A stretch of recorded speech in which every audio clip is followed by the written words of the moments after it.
sensuality can never turn into spirituality. This we have to understand. There's a lot of confusion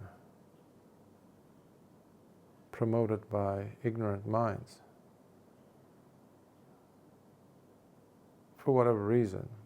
It's not important, but what is important is to pause, look around you, the world you live in, the world of activities you're involved in,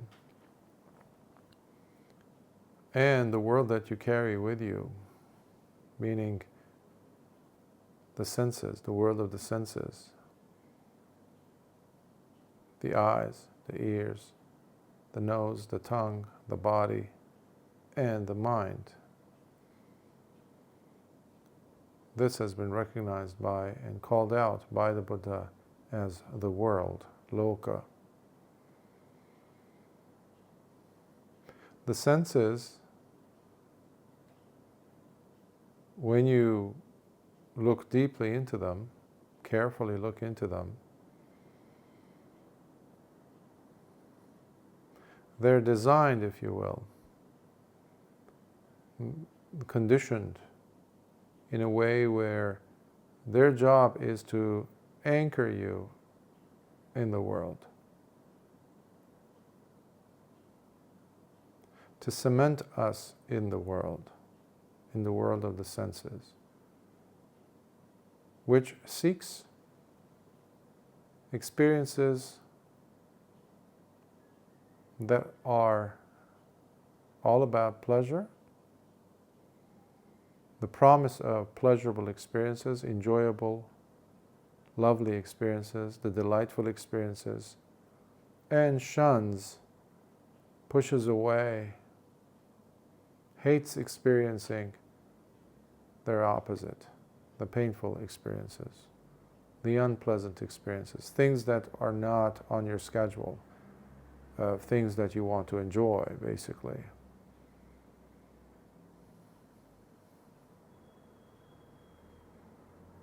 So, likes and dislikes. Now, over time, there have been traditions, of course, religions, different philosophies, different parts of the world that have come up with their own versions of spirituality. I'm coming from the Buddhist, early Buddhas, early teachings of the Buddhas, that is, tradition. The teachings that we have, the earliest teachings of the Buddha, where it's very clear, there's no confusion anywhere. Over time, however, that was sullied, that was turned dirty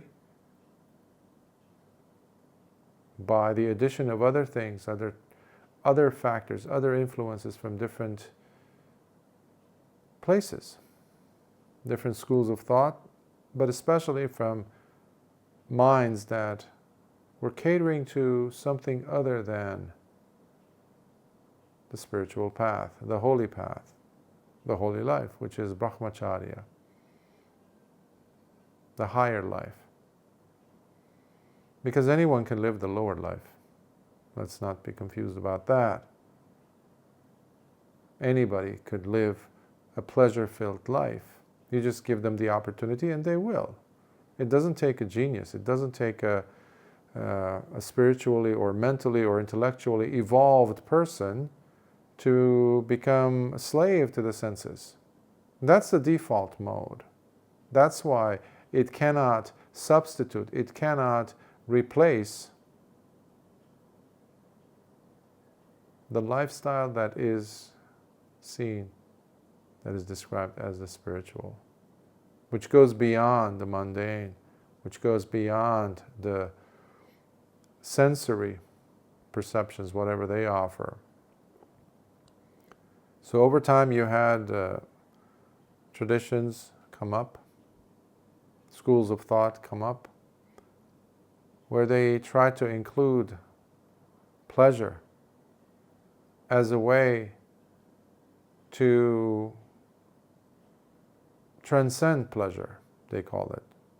Traditions like so-called Tantra and things like that, that found their way somehow in Buddhism. But this comes from wrong view, plain and simple, because the Buddha is very clear on this. That's why understanding the teachings of the Buddha proper is essential for anyone claiming to be practicing Buddhism, any form of Buddhism. It's a full-time job to correct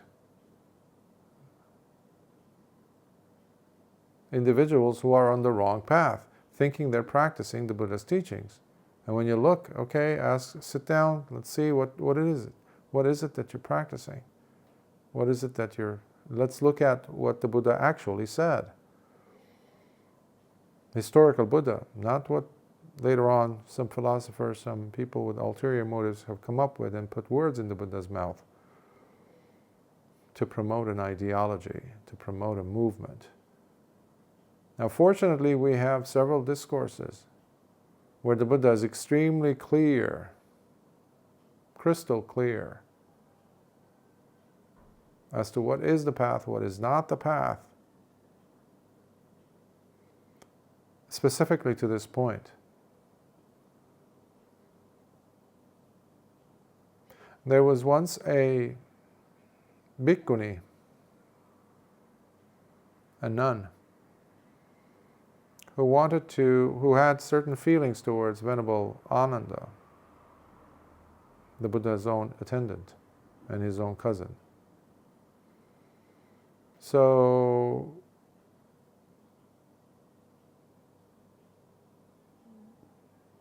she asks someone to go and let Venerable Ananda know that she's not feeling well. Meanwhile, she's feigning it, she's faking it,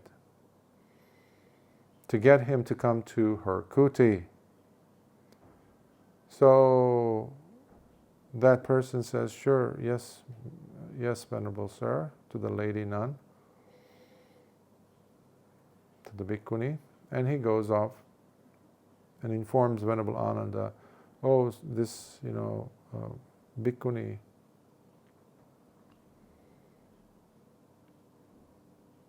is not feeling well, Venerable. Could you please come? Talk to some Dhamma to her. Now, as bhikkhus, we're not allowed to go inside female quarters.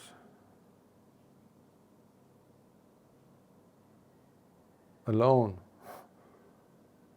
There are rules. There's just common courtesy plus the Vinaya rules we have as monks, as bhikkhus. Similarly for the bhikkhunis, of course, in approaching a bhikkhu. So anyhow, Venerable Ananda says yes, so that person comes and lets the bhikkhuni know that Venerable Ananda will be coming. So she goes ahead and takes off all her clothes and lays down under a thin layer of clothing or robe on her bed.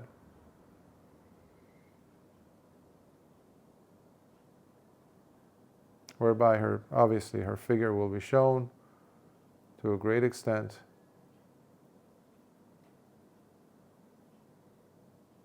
It's a seductive move to provoke lust, to provoke sensory, passionate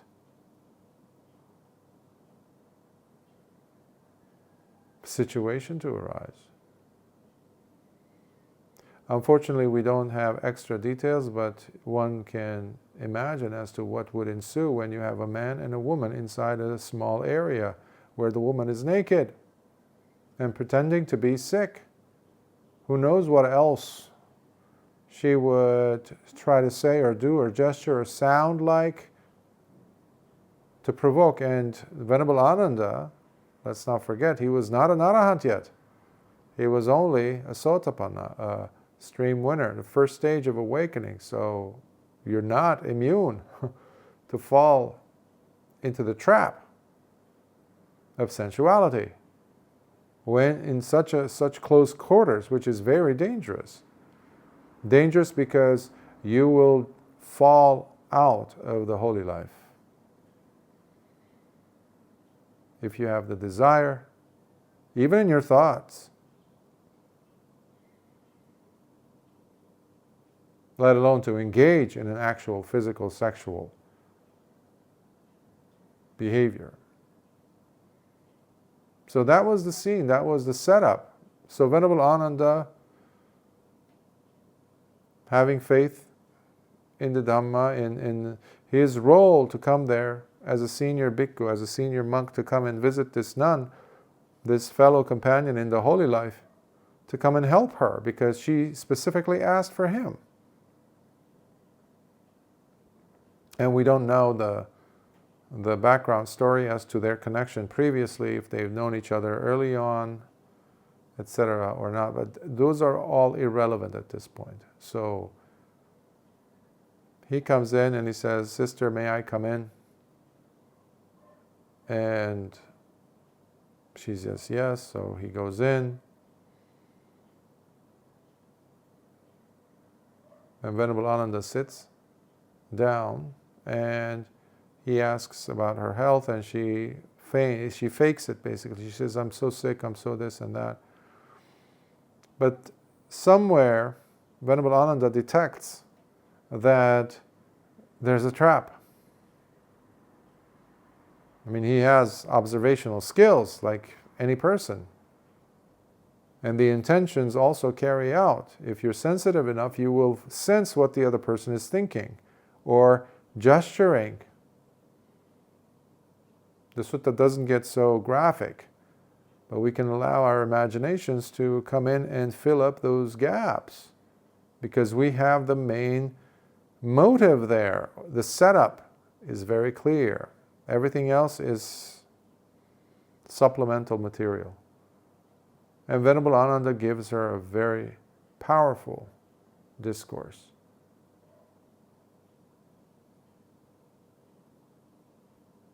He lists the things that we can use to overcome sickness, to overcome the world, to overcome the lower life, and to really attain the goals of the holy life. Specifically, he starts with, his attention is on the nourishments, what we call the ahara, the nourishments. So in Buddhism we have these things called nutriments or nourishments with which we survive. Nourishment does not just include food, kabalinkara, ahara, the food that we eat to sustain us, but it also includes contact. What we make contact with in the world. And that is what sustains us. Many people are bored to death. They want to be interacting with other people, to go and socialize, to go and speak to someone, to go and do things, to have newer experiences, which we call contact. Contact with what? On our end, using our senses. Okay? So he lists how you can use food to transcend food, he says to her. And that's why the Buddha did not prohibit us from eating. To this day, you have, unfortunately, idiotic thinkers who think that eating food or not eating food is actually spiritual. Fasting indefinitely. There are these people who claim to be breatharians and things. Utterly foolish. Put them in a cage, put them in a box with 24/7 cameras, and let's see how they're surviving. Really? Without food, without water, with air? Really? Let's see that. Let's test that. Because, and this is not something new, the Buddha himself, as Siddhartha Gautama, did that as he practiced in the earlier days when he was still struggling to find the path of awakening. So throughout history, this has been really promoted as something good, something holy, to not eat indefinitely. Of course, fasting is good in short bursts to help cleanse. But sooner or later you have to start eating again. Why? Because the body needs food. So you eat the food. As bhikkhus, when we eat, before we eat, to go get the food, to collect the food, during that period of walking to the village or walking towards the kitchen. Nowadays it's much less and less and less of those opportunities to be able to do that, to go into a village, to collect food, come back and sit down and eat with the others. But it doesn't really matter when you have that mindset with you. What mindset? The absence of greed. To look at food as it's supposed to be, as a nourishment, as an ahara for you to sustain the body. To do what? To continue on practicing so that you can overcome lust, you overcome greed, you overcome hatred, you overcome delusion, moha. So you're using food to transcend food. So no longer does food have its hold on you. I would see this sometimes, unfortunately the opposite of this, on retreats where individuals would go on for hours meditating, and then they're looking forward for these two meals. One in the morning, early in the morning, and then the main meal, which would happen around 10:30 or 11. Ideally 11:30, but so you would see them walking passionately towards the kitchen area. Or when the bell goes, the gong, somebody hits the gong or the sound, for, okay, it's time for a meal, the main meal of the day. Meditation, the object of meditation is dropped like a ton of bricks. They just toss it, and then whoosh, you can see it in their behavior, in their reaction, in the way they line up to get the food. Well, food has won. I'm sorry. You're no longer using food as a way to transcend food. You're using it as an escape from meditation. That's what's happening. It's the perfect distraction, and it's legitimate because, hey, I have to go and feed the body.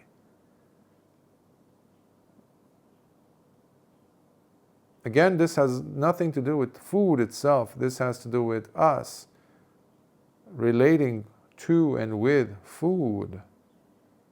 Same thing with sleep, etc. You choose the necessity pertaining to the body. So, and then the Venerable Ananda is listing, you can even use craving, you can even use conceit, which are, or desire, to overcome desire, such as the desire for awakening. You have to have the desire to awaken. That's why we leave everything behind and go forth and wear robes to live the holy life, to practice seriously. That's a commitment you're making to yourself, to live this newer dimension of your life, to really taste the potential, to take it all the way to the end, which takes tremendous effort, willpower,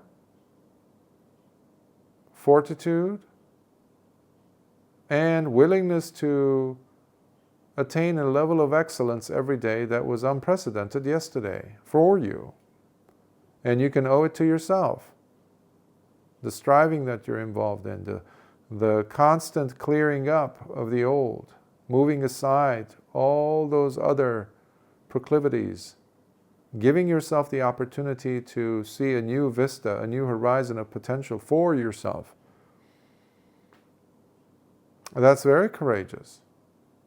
But you have to be animating yourself, motivating yourself with the desire that I too can attain. I too can attain freedom.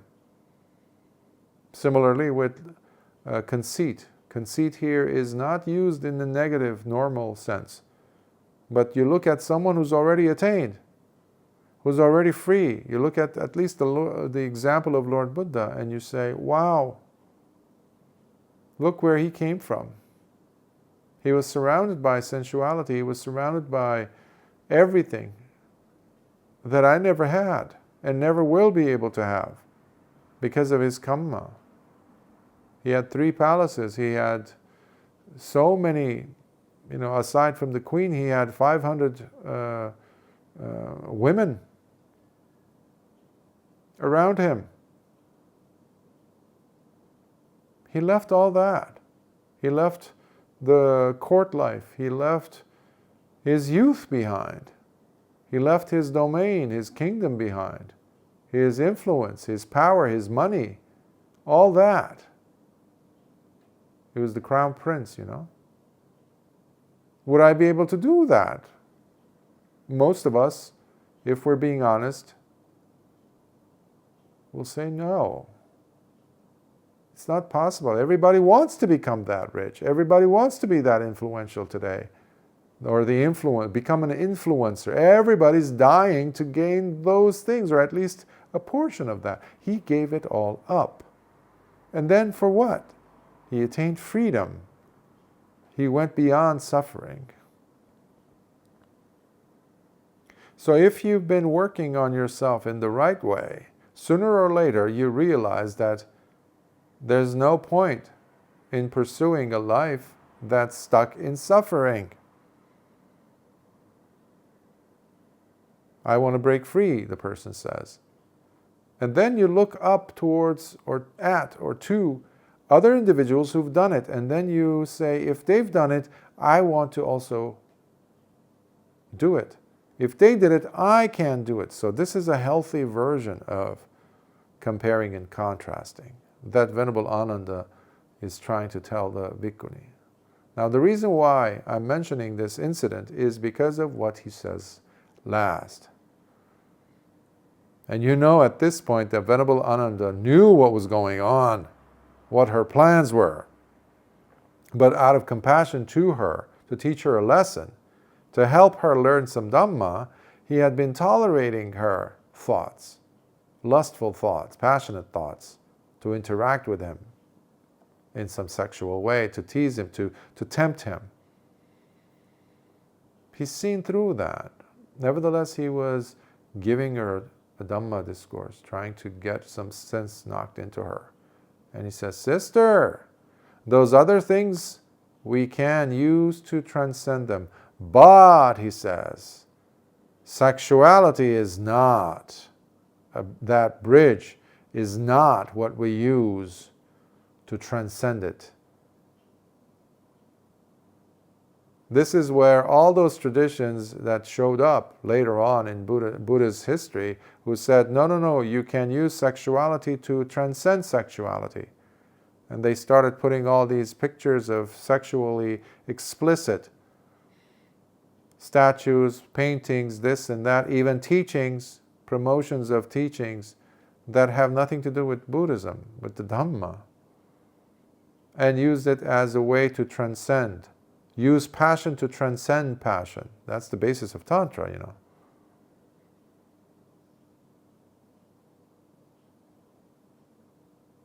And she's shocked.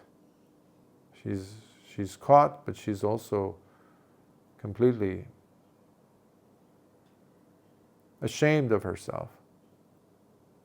So that is, the sensuality is a road we never take. There's no way that you can somehow sublimate that, to somehow transcend sensuality by using sensuality and attain some higher level of spiritual attainment. Any kind of attainment. Of course, human beings have tried to, with their poetic mediums and the language, and try to make it, embellish it, make it lovely, make it somehow mystical, this and that, the sexuality and anything to do with sensuality, to raise it up into some divine, some spiritual significance for the person. All of it are agents of Mara. They're all deceptive because you're still stuck in samsara because of that. Because of the pursuit of sensuality.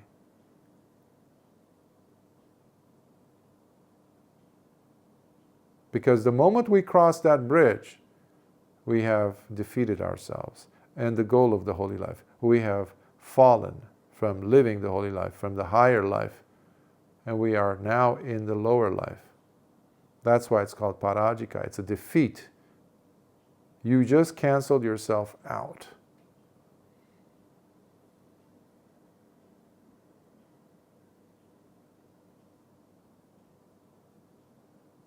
So this shocks the bhikkhuni, and she puts her hands in Anjali while she's laying in bed, and she confesses of her mistakes, and while Venerable Ananda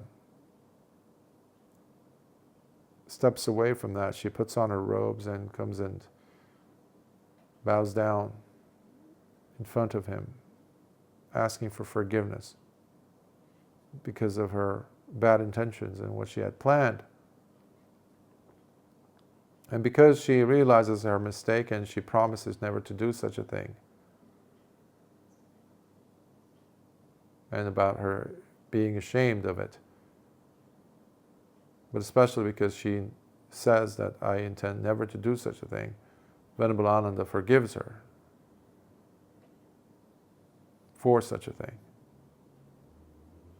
Now, many people have used the first few portions of what Venerable Ananda said, but left this last very important bit out. That's why they promoted Tantric Buddhism. Okay? Using sensuality to transcend sensuality. That's the most obnoxious thing you could think of. Even a child could look at you and say, "Are you nuts?" It doesn't make sense. But when you wrap the teachings in some form of secrecy, which is what they've done, when you take it out of its context and you add more things that you feel need to be added because of your ulterior motives, because of your wrong views, then even the Dhamma can be deformed. And that's what we have in most cases. That's why there is not that much of an appeal in the world, and hasn't been, for Theravada Buddhism. The earliest form of Buddhism. But even at the time of the Buddha, within 100 years' time, you had 18 different schools of early Buddhist schools of thought. But we don't need to go ahead and, highlight or point out the mistakes in modern day versions of Buddhism. That never gets us anywhere, really. It makes people feel hurt or something because people identify with this or that version of Buddhism, even though if it is not Buddhism. I have met them.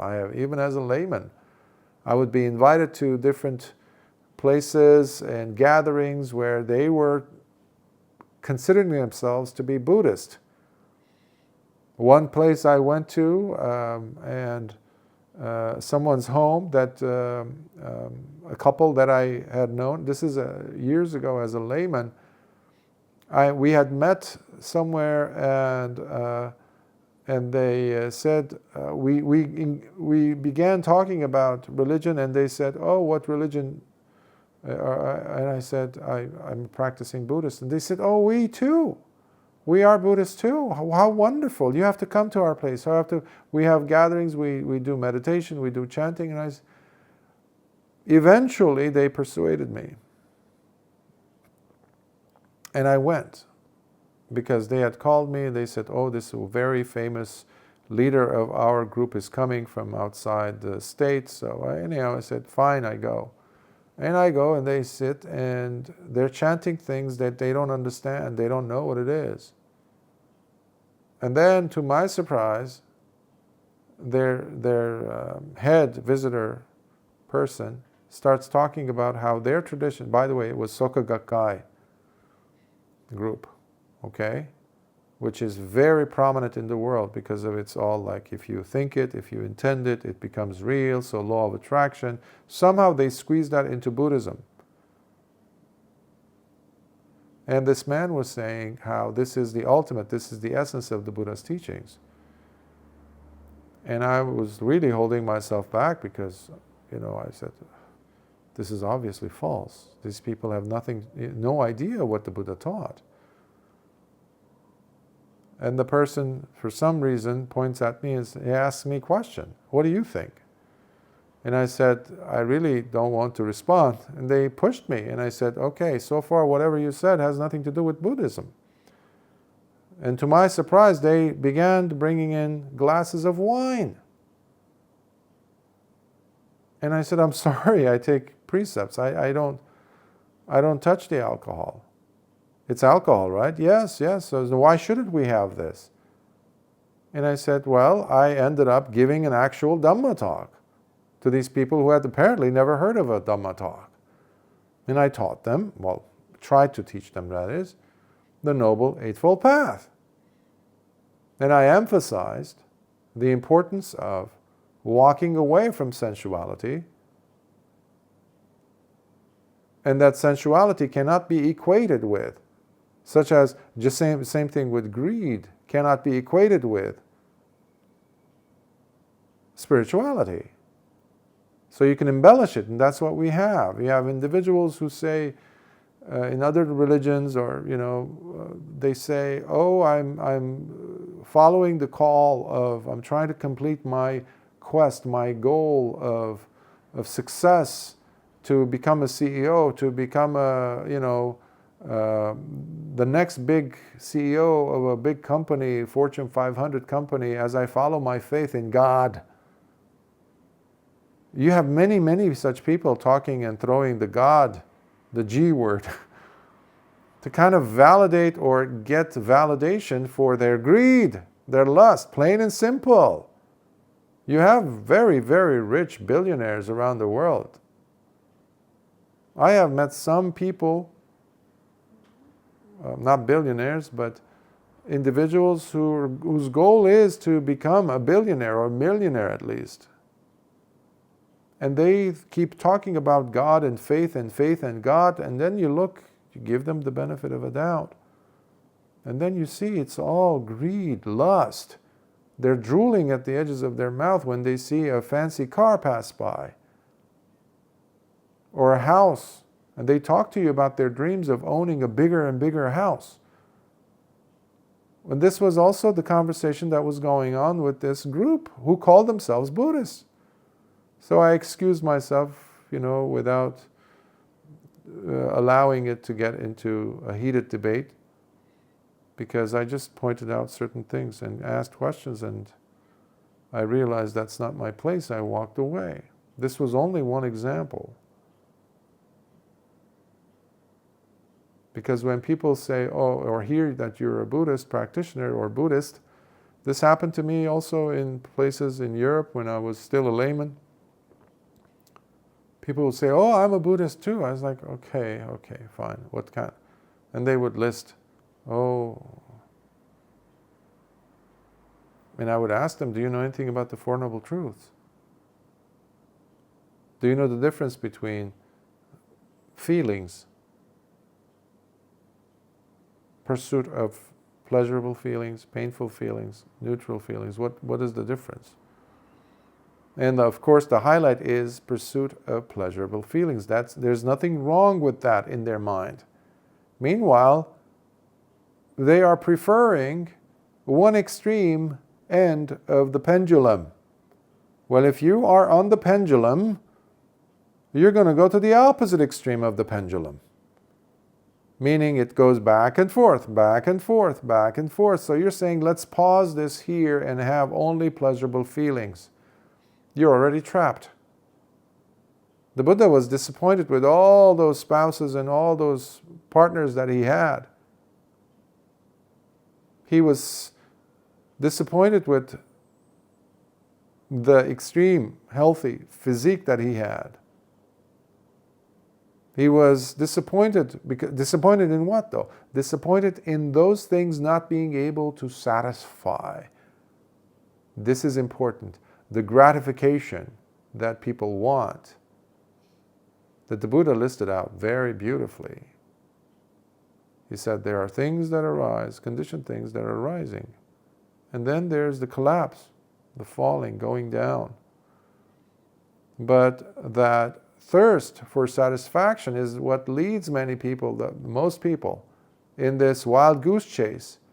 You're always that donkey, always going to be that donkey, that squirrel in a running in a wheel, the hamster in a wheel.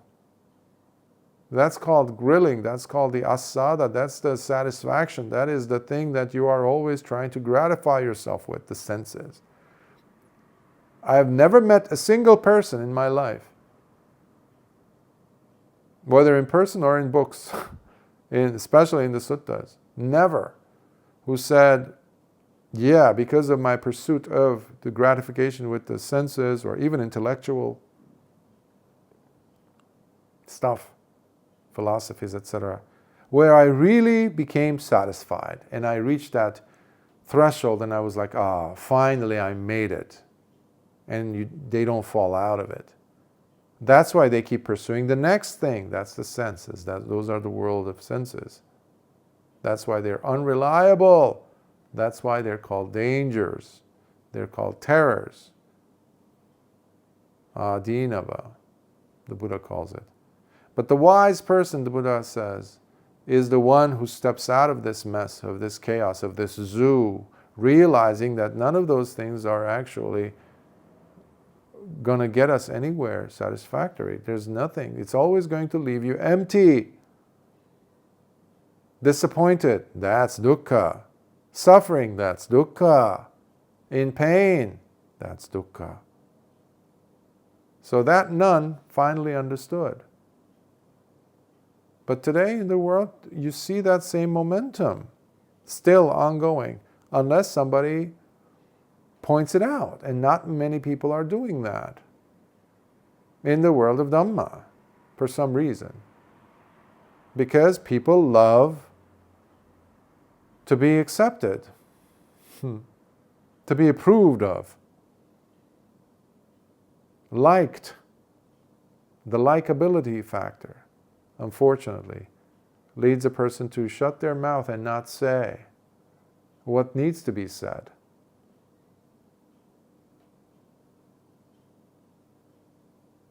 So that the focus is back on what is important. And sensuality, therefore, cannot replace or even transcend itself somehow by using itself and become somewhat sublimated or rise up and be transcended into a level that we can call spirituality. That is a lie. In the 60s, etc., 70s, people have been pushing this.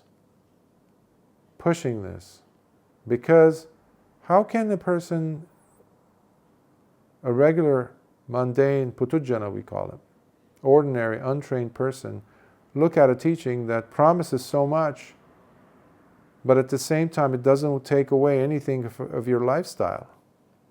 It's like going to a murderer and saying, you will attain, while you still continue doing that. You go to a person who cheats and lies, betrays people, steals, and say, don't worry, continue doing that. You just have to adjust here and there, but just you can continue. The person says, so you mean to say all I have to do is this and this, but not change my lifestyle? Yeah.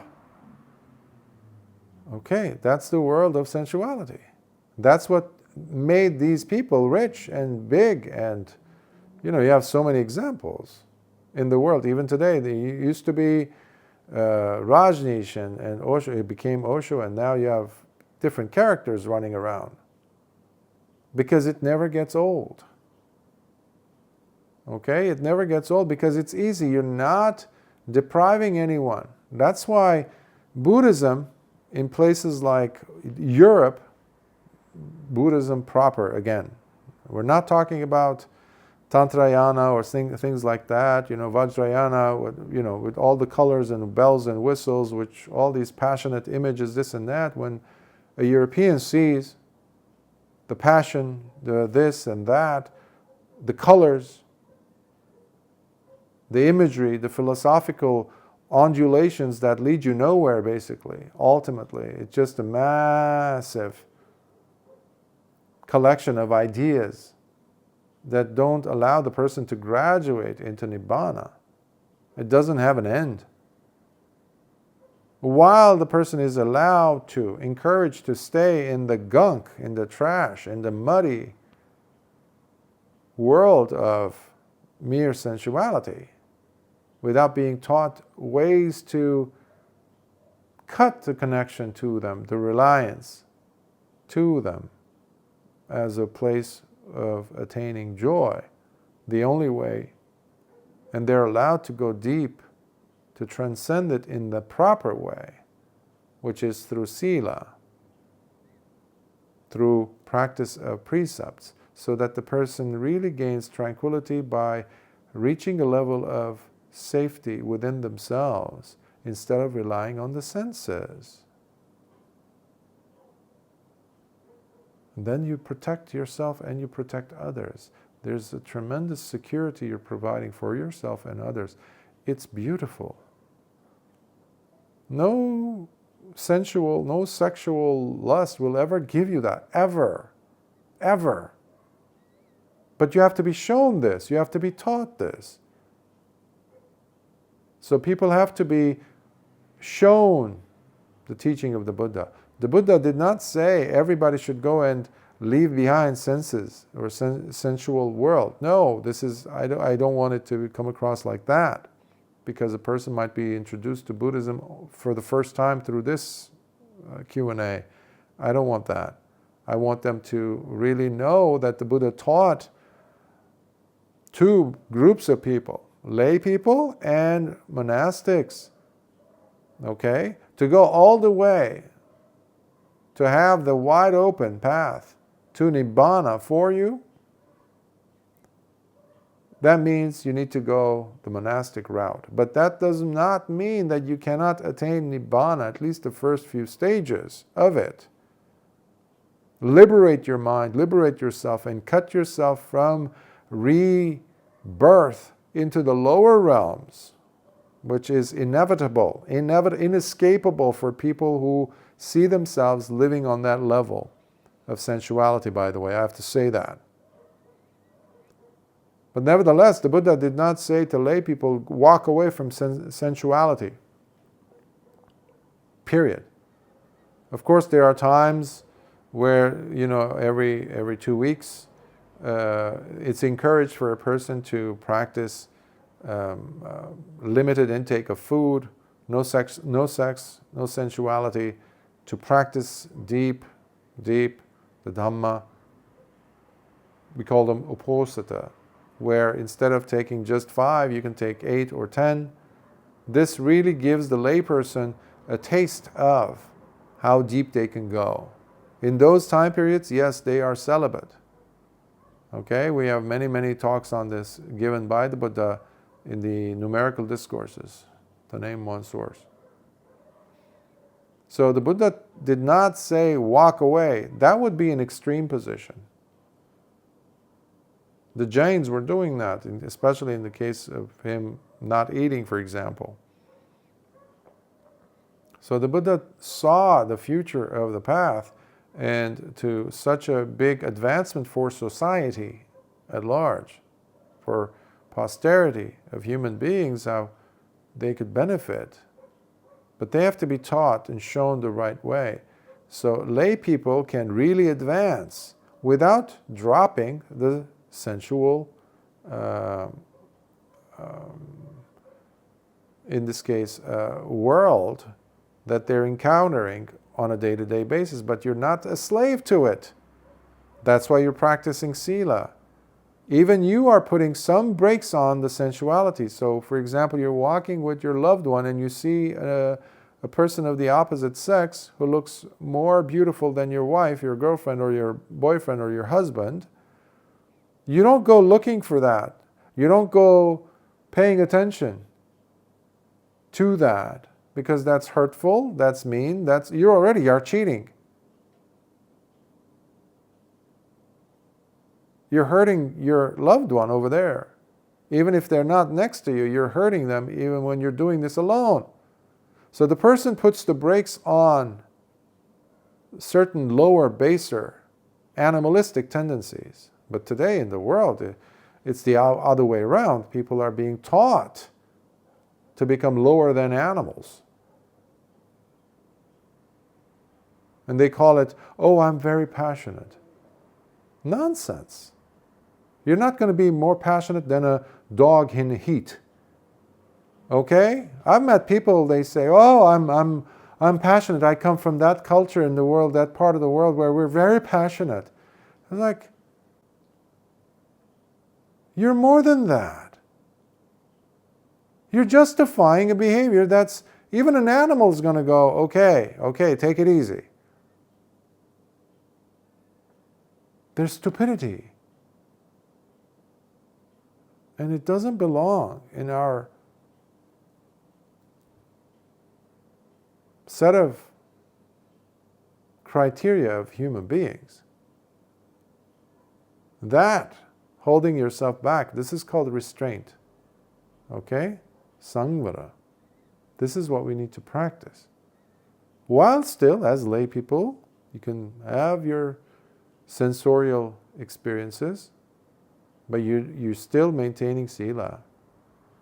And that will take you to nibbana for sure if you're practicing samadhi, meditation, the second part of the training. The first was sila.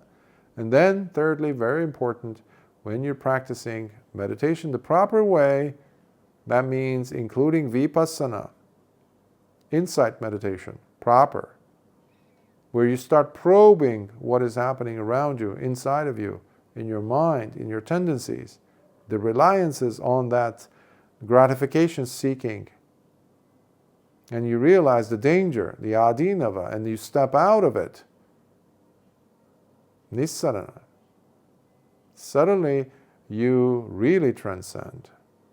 So this needs to be added to the repertoire of understanding.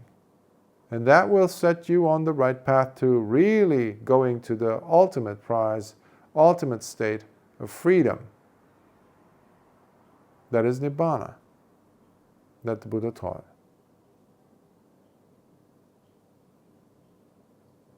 Sukhi Hotu.